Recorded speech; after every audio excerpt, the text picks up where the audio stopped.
YCP నేత మాజీ మంత్రి పెద్దిరెడ్డి రామచంద్రారెడ్డి అటవీ భూముల ఆక్రమణలకు పాల్పడ్డారంటూ ఏపీ ప్రభుత్వం విచారణకు ఆదేశించింది.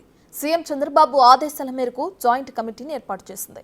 ఈ నేపథ్యంలో తాను అక్రమాలకు పాల్పడి ఉంటే చర్యలు ఎందుకు తీసుకోలేదని ప్రశ్నించారు పెద్దిరెడ్డి రామచంద్రారెడ్డి.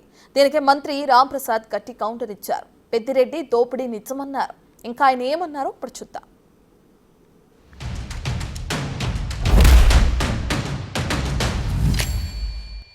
40,000 కోట్లు ఇసుకలో దందా చేశాడు పెద్దిరెడ్డి.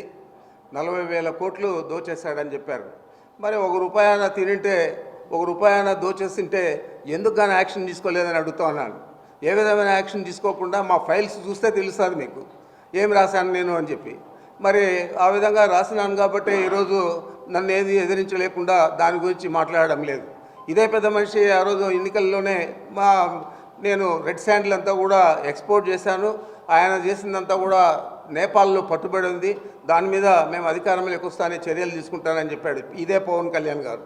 మరి నువ్వు ఫారెస్ట్ మంత్రి అయ్యావు, ఉప ముఖ్యమంత్రి అయ్యావు, మరి నేపాల్కి పోయి ఎందుకు గాను అక్కడ ఉన్న రెడ్ శాండిల్ తెచ్చి నేను చేసింటే నా మీద ఎందుకు యాక్షన్ తీసుకోలేదని అడుగుతా ఉన్నాను. పెద్దిరెడ్డి రామచంద్రారెడ్డి అని ఆయన రాజకీయ కబోదే.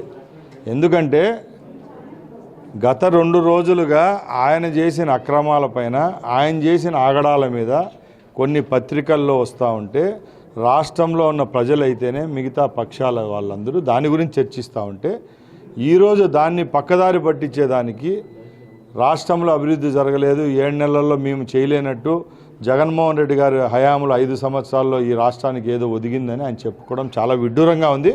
మేము ఆయనకు సూటిగా అడుగుతున్నాం, నువ్వు హయాంలో నీ కొడుకు ఎంపీగా నువ్వు మంత్రిగా ఉన్న హయాంలో ఈ రాష్ట్రానికి కానీ ఈ ప్రాంతానికి కానీ ఏం ఒదిగిందని అడుగుతున్నాం. ఎందుకంటే ఆ రోజు నువ్వు గనుల శాఖ మంత్రిగా ఉన్నావు, ఫారెస్ట్ నీ దగ్గరే ఉంది, అలాగే మన గ్రామీణాభివృద్ధి శాఖ నీ దగ్గరే ఉంది.